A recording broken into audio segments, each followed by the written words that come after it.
እኮ ማለት ይቻላል።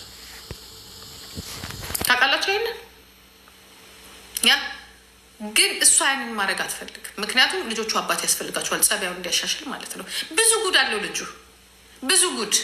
ጓደኞቹ የሚያውቁት ብዙ ታሪክ አለ። ጓደኞቹ ቤት ስንት ሴት ይዞ እንዳወጣ እንዲያውም መቼልታ ነው ቅድም ታየውን ነገር ተባለ ተብሎ እዚህ ሚዲያ ላይ ሲሰማ ነበረ።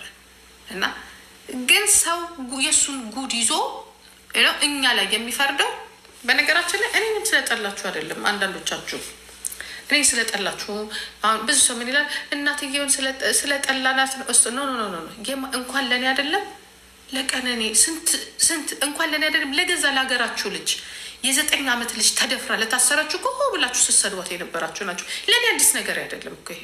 እኔን አምጠላችሁ። እኔ የሚጠላኝ ሰው የለም። ይሄ ውሸት ነው። እኔን የሚጠላኝ ሰው የለም። የእኔን ሀሳብ የሚቃረን ሊኖር ይችላል። ጥላቻ ማለት እኮ ምን እንደሆነ ታውቃላችሁ? የሆነ ሰውን ተረድታችሁት ስትጠሉት፣ ሳትረዱኝ አትጠሉኝም። እኔ ቤት የኔ ቆንጆ የመረዳት ጭንቅላታችሁ በጣም እንጭጭ ነው። ገባችሁ? ጂጂን ስለምን በፖለቲካ መጀመሪያ እኮ ብትረዳኝ ነበር የምትጠላኝ። ስላልተረዳኸኝ እኮ ነው የጠላኝ። ትላንትም የምናገረውን ዛሬ ይናገራለሁ። መቼም ቢሆን ከትላንትናው ዛሬ ፈቀቅ የሚያደርግ ምንም ነገር የለም። መቼም ከዓላማ ፈቀቅ አይደለም። ያ ይሄ ደግሞ በእኔ ልጅ ላይ አዲስ ይሆን አይደለም። በዓለማችን ላይ 99% ሴቶች የሚያልፉበት የህይወት ጎዳና ነው፣ የህይወት መንገድ ነው። በሳምሪ ላይ የመጣ ነገር አይደለም። የሳምሪ ለየት የሚያደርገው ምንድን ነው? ወጣት ናት፣ የሚዲያ ሰው ስለሆነች ነው እንጂ እኮ ከማናቸውም ሴቶች የተለየ ነገር ሆነ አይደለም። እንዲያው ጀግንነቷን የማደንቅላት እኔ ትላንትና ልንገራችሁ አይደለ፣ እኔ ልጄን እንደዚህ ያላቀት የበለጠ እንዳከብራት መርጣ የምትናገራቸው ቃላቶች እኔ ምን እንዳልኩኝ ታውቃላችሁ? እነዚህ ልጆች አልኩኝ እነዚህ ልጆች ቤት እኮ የኔ ቆንጆ፣ እነዚህ ልጆች እናትና አባት ተከታትሎ አይደለም ያሳደጋቸው፣ ናቴን እና ሳምሪ። እኔም አባትየው ወጥተናል ከነሱ። እንዲያውም ሪስፔክት ለሰፈሩ ሰው፣ ለሁለቱ አያቶቻቸው፣ ለአጎቶቻቸው፣ እንዲሁም ደግሞ ከማንም በላይ እነሱ ደግሞ ሳስበው ምን አቅም ኖሯቸው ነው የጠበቋቸው? ከማንም በላይ እኔ የፈጠረኝ አምላክ እግዚአብሔር ምስጋና ይገባዋል። እንደዚህ ወርቅ የሆነች ልጅ ስለሰጠኝ፣ በቃ እንደዚህ ጀግና ልጅ ስለሰጠኝ እኔ መድኃኒዓለም ነው የምላችሁ። እንደው መድኃኒዓለም የኔ እንደው ፈጣሪ ጌታ ኢየሱስ ክርስቶስ እናትየው እንደው መላእክቶች በሙሉ ልጆቼን እንዲህ መልካም አድርገህ ስላኖርክልኝ፣ መልካም እንዲናገሩ ስላረክልኝ፣ እንዲህ ካፋቸው ማር ጠብ እንዲል ስላረክልኝ ጌታ ሆይ እኔ ምንም አልልም። ተመስገን፣ በቃ ተመስገን። እንደዚህ አይነት ልጅ ስለሰጠኝ በጤና በፍቅር ሰው ማስረዳት የሚችል ጭንቅላት። የሰው ልጅ አንድ ነገር ልንገራችሁ፣ ችግሩን ማስረዳት የማይችል ብዙ ሴት አለ በተፈጥሮ ችግሩን መናገር የማይችል ማንም ተቀበላል። እኛ ሰው እንዲቀበለን አይደለም እዚህ ጋር የምንናገረው። ሁላችሁም ሽቃሽ ተሽቀጥራችሁ ብትቀሩ አንድ መድኃኒዓለም ካጠገባችን አይጥፋ። ለመሰላችሁ የሁሉም መልስ መድኃኒዓለም ስለሆነ የሁሉም ቀጪ መድኃኒዓለም ሰው አይደለም። እናንተ አዳመጣችሁ አላደም ፍርዱን ሰጣችሁ። በሳምሪ በዚህ ሰይጣንም ላይ የሚደርስ ነገር የለም። ፍርዱን የሚሰጠው አምላክ እውነቱን የሚያውቀው ግን ጆሮን አይድፈንም።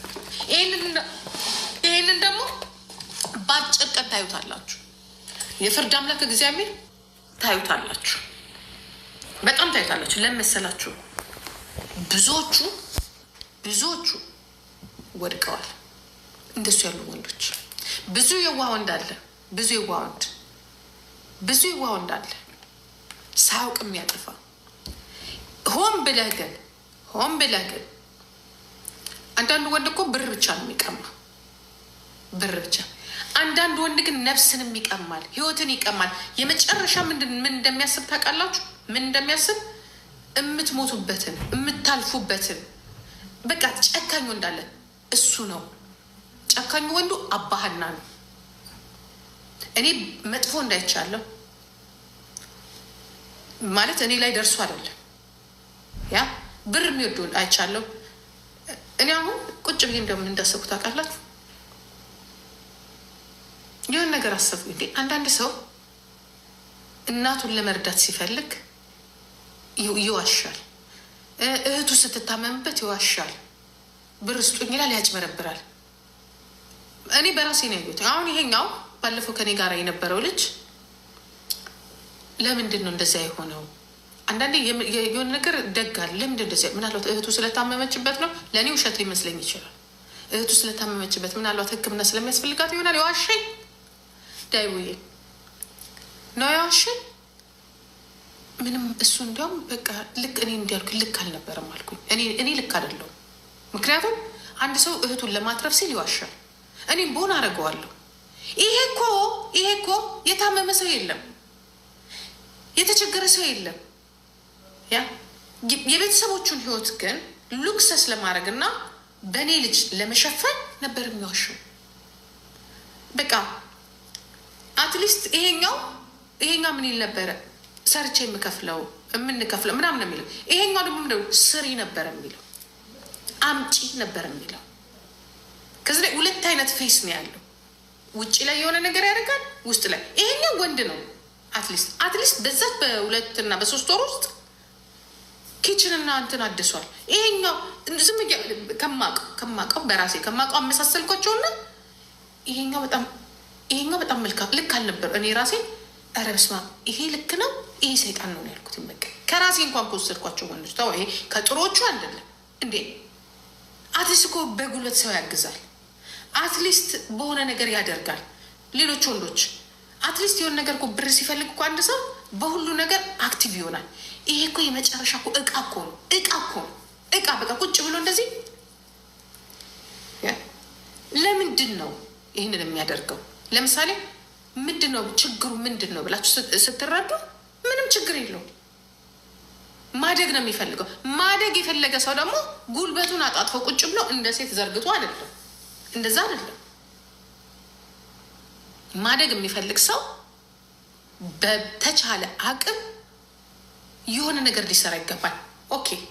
ግን የሆነ ቦታ ደግሞ ስታዩት ተፈጥሮ ራሱ ነስተዋለች።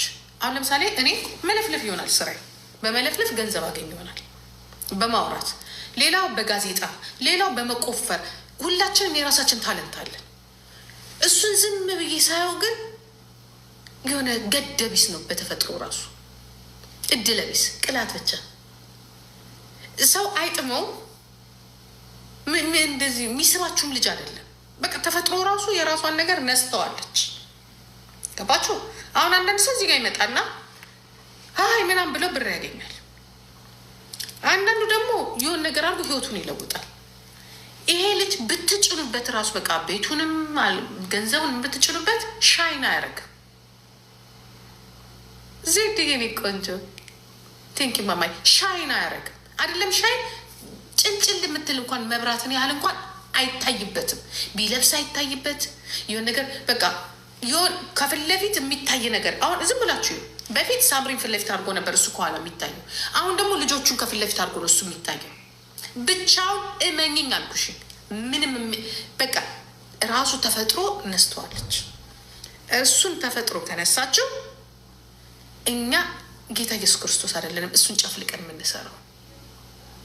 እግዚአብሔር ይሁነው። የእሱን እድል የእሱን ገደቢስነት ለልጁ አይስጥ።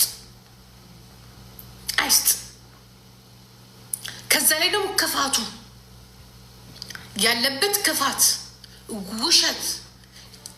ስንት ሴት አንድ እኮ አይደለም።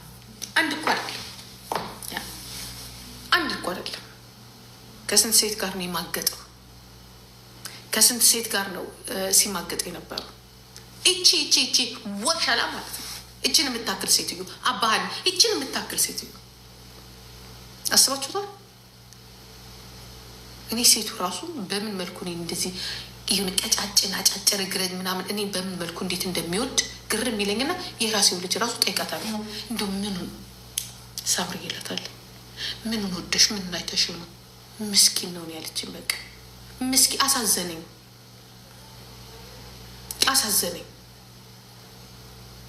በቃ ምስኪንነቱም ደግሞ እንዲሆኝ እንደዚህ ይሄ ነው የእሱ ምስኪንነት። ይህ ማሳዘን። እኔ እንደዚህ አይነት ሰው አያሳዝነኝ። እኔ ቅርታ ጉልኝ ፍጹም አያሳዝነኝ። ገደቢስ ነው በቃ ልጁ። ተፈጥሮ የሚነሳችሁ፣ ምድር የሚነሳችሁ፣ እግዜር የሚነሳው አስቀያሚ ልጅ ነው።